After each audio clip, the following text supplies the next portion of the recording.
for having me. A lot of dyed hair in the room. There's a little. I didn't realize it was such a wave until like I came to LA and everyone was doing it. I felt unique in New York, but here it's pretty Unique common. New York. Unique It's New a good York. catch. So good. That's the first time I've ever heard it outside of Ron Burgundy Yeah. used I'm in channeling the same him, dude. sentence. Well, so many congratulations are in order. Let's get them out of the way. Congratulations on back-to-back #1 records. Hey, thank you. That's for the fans right there. They're owed that. Congratulations. So I will extend it to them. That is them. That is yours. Well, it's got to be theirs because you were just telling me off air that you wouldn't even celebrate it. I didn't celebrate this one. I kind of but it's my birthday, and I think I'm combining the celebration of that album with my birthday, and just I mean, I put a lot of pressure on this #1. You know, I kind of over pressured myself in it, so when it happened, it was almost like surreal, like I didn't know how to take it in. So it's seeping in slowly, and I think once I hit this tour, I'll really have got the full spectrum of like, whoa, we did it. You know, once I hear everybody singing the songs back, that's when it'll set in for me, I think. Is that, you've been really outspoken about how the benefits of therapy in your life and you going to therapy and just the positivity you've seen out of it. And I got to imagine that sort of goes hand in hand with feeling more like yourself. As an artist, though, obviously, therapy is an amazing thing. Is there ever a voice in the back of your head that worries that it'll impact the art in a way? Because I'm always so curious because so much of music, right, and the music that we grew up on that we love and the music that you make and why it resonates is it's like this searching, right? And there's this angst and there's this like you're searching for answers through this art. And therapy is so beautiful because it can provide you so many answers. And so I'm just curious, like, if you ever, think about that in terms of the effect it would have on your art inherently. Yeah, being scared to fully correct yourself so that there's no more like pain to talk about definitely scares me. But I think what's scarier is like how self-destructive you can be when you're in that like tormented space and you don't know how to like what to do, and there's not always a studio to take it out on or an audience to go in front of and just like have a cathartic show in front of. So because COVID took touring away and I was so used to touring 8 or 9 months out of the year, and I was always kind of like the place where I would take it out on. Ironically, my therapist's office, the sprinklers flooded the whole entire building, so there's not been therapy going on. So and you didn't pull the fire alarm? I might just have to just go back in that studio again before the building is fixed. So Good Morning's out on May 20th, and you and Mod co-directed it, and your build of course as Colson Baker. Mm-hmm. That's a name that we're hearing a lot more. Of course, MGK has been in the atmosphere since you debuted a decade or so ago. But you hear about Colson more, especially with your success in the world of film. Is that something? I mean, this might just be like over importantizing something or intellectualizing something. But do you see a separation between those two things, or is it just kind of like time and place? Yeah, that's the point of what I was making with like when people feel so comfortable to speak on me. A lot of them don't know that I am a vulnerable person with real feelings that you are antagonizing and taking away the human side from, and I'm kind of like, okay, well, that was on me for getting lost in a character, and now it's on me to show you like, hey, this person has a name, and I don't want you to feel comfortable. Like, what you would say to Machine Gun Kelly, you should feel comfortable saying to the unmasked version of that person. And I don't feel like a lot of people would feel comfortable doing that, because if I knew that. It's like Spider-Man, right? Like if you take off his mask and you get to know Peter Parker, you're like, oh man, the whole world's saying like you're this like masked villain going around, fucking the city up. But Peter Parker's just a kid with a camera who like started all this in a righteous place, like and it that is important to me because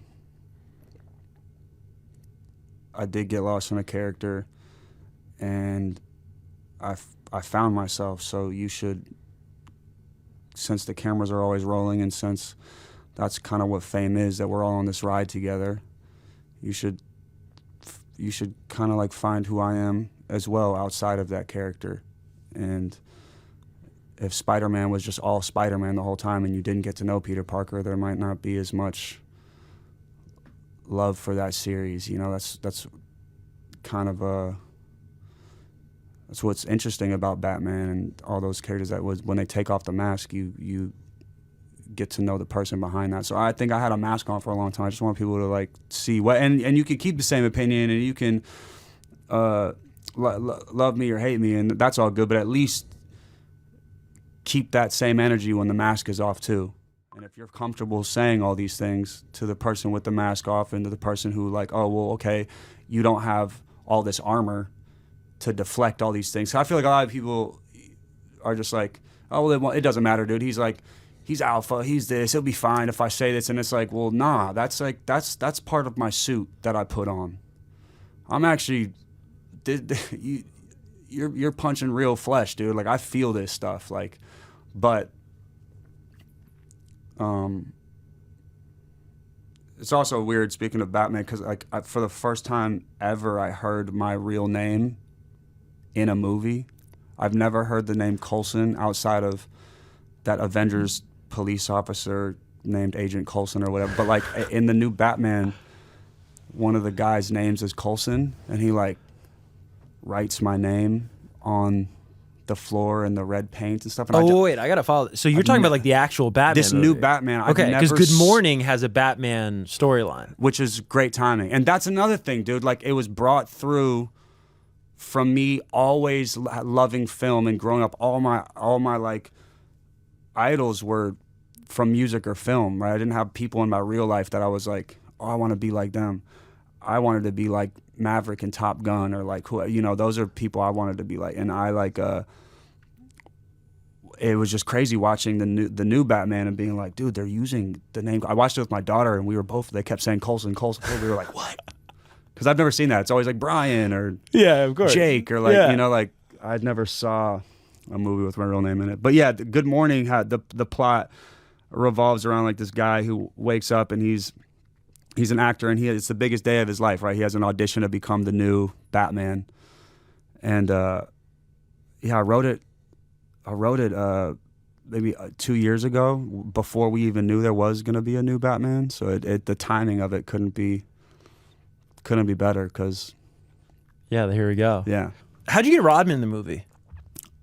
The most last minute crazy, had the financials of the movies being like, I had them rent out Van Nuys Airport for a scene where an athlete's supposed to punch the main character, and nothing was we weren't getting like everyone that we were casting, me and Maude were like reaching out to personally, and I kept promising them an athlete, and they kept being like, well, who is it? And I just kept lying to them and telling them names, and they weren't getting they were getting really impatient, just being like, dude, we rented out an entire airport for 4 hours, and like there has to be someone there. And I was like, just trust me, someone will be there. And Maude's son has Dennis Rodman tattooed on his arm, and we were down to the wire. Like, I called everybody that I knew and everybody that my friends knew. None of them were available to come shoot the movie. And then I feel like also it was probably a weird call being like, oh, Machine Gun Kelly's shooting a movie. We've never seen a movie that he's ever directed. Like, I don't know if I should show up for this. You know what I mean? I feel like some people were like, oh yeah, we have an away game. But now that I think back, I'm like, basketball season wasn't even happening. But yeah, we're like in a panic, and it's the day before, and we look down at Maude's arm. He's like, man, I only know one athlete. It's this guy. He's like, I just know musicians. You know what I mean? Like, and I was like, that's it. Like, Dennis Rodman. I can't believe we didn't think of that. And so we called Dennis Rodman, And his voice on the phone was hilarious. He's like, oh. And I'm like, what's up, dude? It's Machine Gun Kelly. He's like, what up, superstar? What up? I'm like, dude, we're shooting the scene. Like, would you come punch me in the face?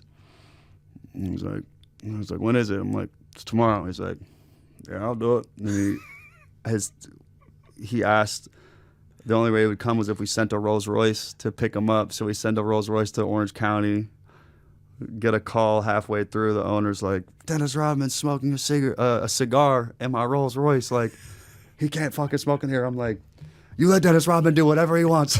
You just get him here and we'll fix the cigar shit later. And he gets there. The studio's like, you got Dennis Rodman? And like, I'm acting like the whole month leading up to that I knew. I was like, told you, man, we had someone the whole time. Like, had it in the bag. Even on the call, athlete, right. 2 p.m. You know, it was like I gave them no.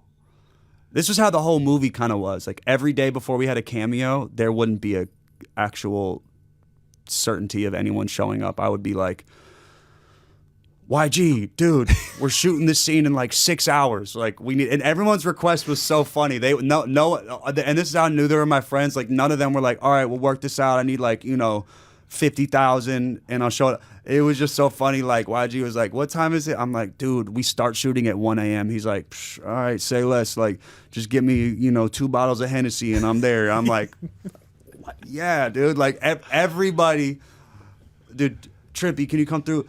Yeah, I just need like a room to smoke. Say that, everyone get out the room. This is Trip. You gotta come. And this is a smoking room. And like it was, Whitney Cummings. She played like literally one of the main characters in the movie. Okay, because she plays this guy's agent, the one setting up the Batman movie. Do you guys have who's playing the agent? Who's playing the agent? It's like the day before cameras start rolling. I'm like, we got somebody. Had nobody.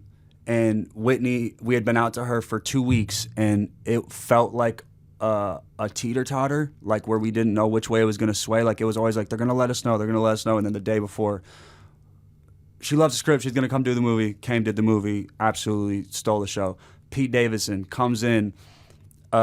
This is funny because we're shooting the whole movie. His day that he's supposed to shoot is the last day of the movie. Oh, shit. And everyone was like, is Pete going to flake? Is Pete? And I'm like, dude, he's totally not flaking. He's going to show up, whatever. We had rented out a hotel. So all these things, every time we rented out like the biggest space for something, it was when there was always like the most like uncertain, undependable like situation. And like, like a week prior, I think, or like 2 days prior, I was on the phone with Pete, and Pete was just like, yeah, dude, I'm just not, feeling like I want to leave my house. And I'm just like, oh God. Oh no. Was he fucking with you or was he serious? Well, dude, me and him are like, you don't know who you're going to wake up next to if you're like our friend or our partner. You're Right. always like kind of waking up like, all right, what mood is, what MGK are we getting today? Yeah. And so like, I was just like, oh God, morning of, you know what I mean? Like, let's see if my boy's gonna pull through for me. And he was like, hello. And I was like, oh God, this is for sure the voice of someone who's not coming. And I'm like, what's up, dude? Like, shit, getting ready to head to set. He's like, I just got off my plane. I'll see you in a couple hours. Hell yeah. And he showed up and he just, again, stole the show. What's the story behind his interlude? Like, what is that a recording from on the album? We had left In-N-Out Burger with my daughter, so that's my daughter's voice in the song too. And he was like, because I told him we should do another interlude for this album. He was like, give me your phone. And he starts voice recording. And we did one actually that I thought was hilarious. And he was like, we can't use that. And my daughter was like, you guys for sure can't use that.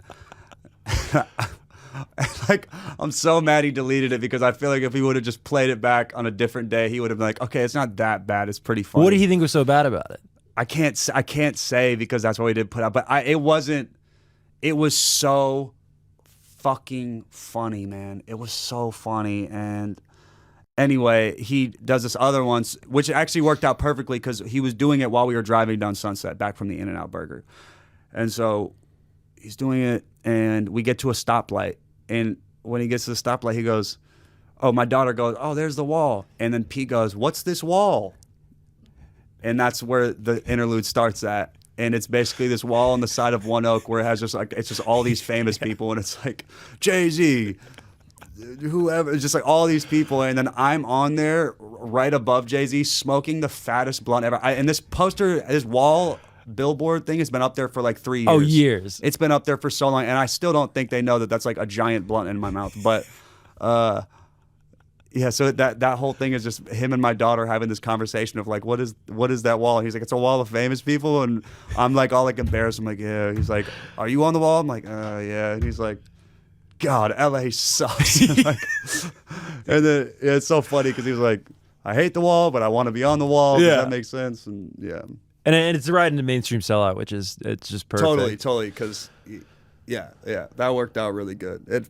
We seem to have like a good 3-album run of interludes. Yeah, for sure. Yeah. Looking ahead, tour's kicking off. You also are dropping the vinyl in May. Still, is that the plan? Yeah, with a bonus song. What's the bonus song? It's called More Than Life. It's featuring Glaive.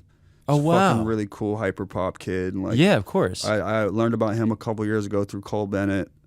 Would you say it's you kind of going over to his world, or more him coming to your world in terms of the sound of it? I'd say it's like, you know when Sonic and Tails run at each other? It's like right when they meet. Okay. So it's like he's still red and I'm still blue.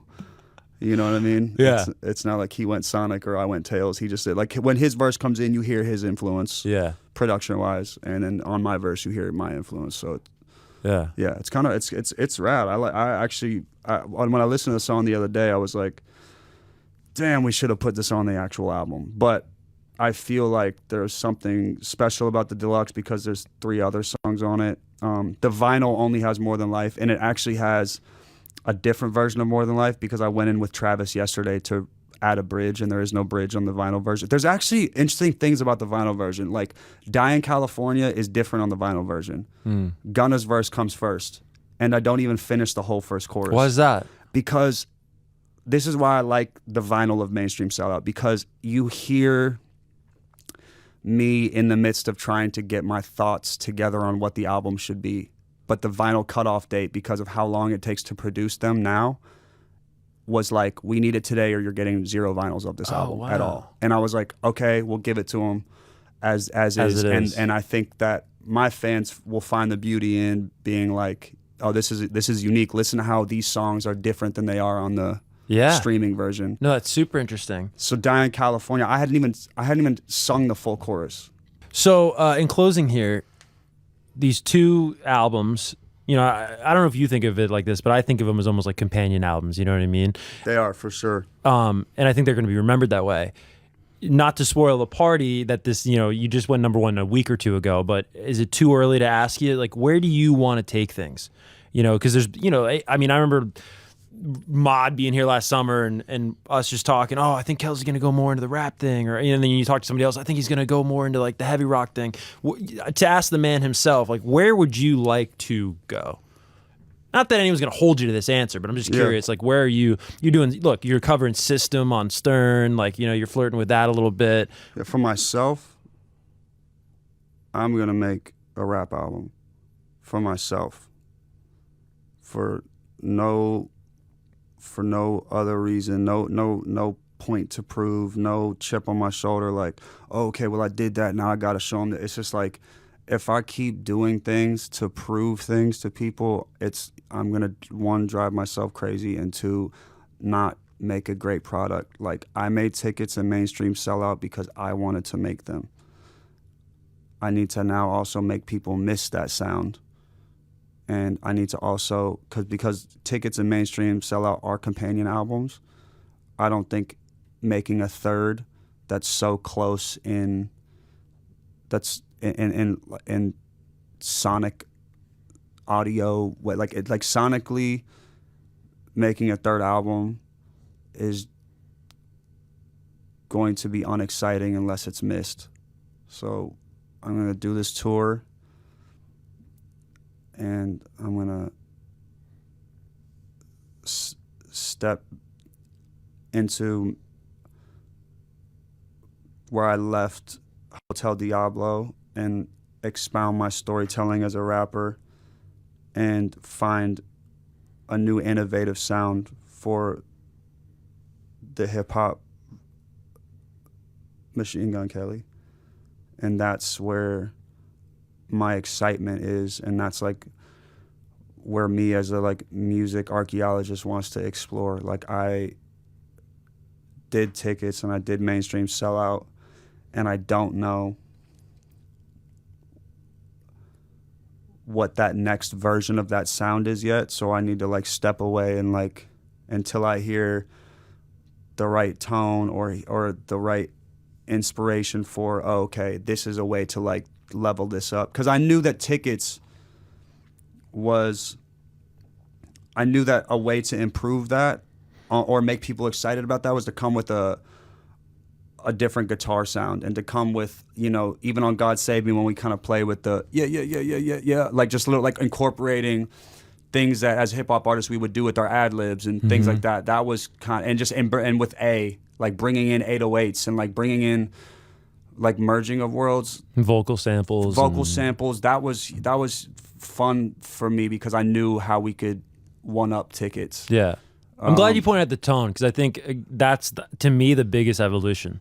The guitar tones on the guitar on the new tone, one. and also we were doing real amps. You know, on a lot of those songs we were like, oh, just line up all these amps and we're gonna like plug them and play and see which ones vibe. Yeah, and that's why mainstream has we mixed it differently. Everything sounds like a step up, and that's why it was cool. Well, look at Paper Cuts. Totally. Guitar tone, you can't find that guitar tone on Not tickets. at all. And that one took a long time. We redid the guitars on that 10 times. Yeah. And you redid the lyrics too. For sure.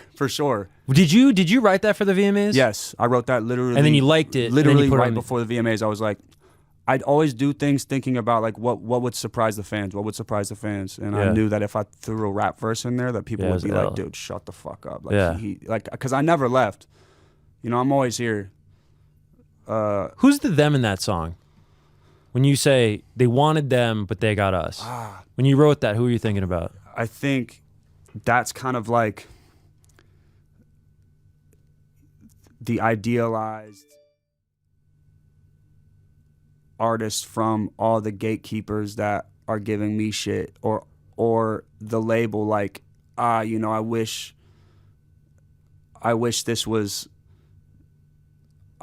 person had done this step. I wish tickets was this person's instead of fucking this guy with the attitude, with this guy with the like.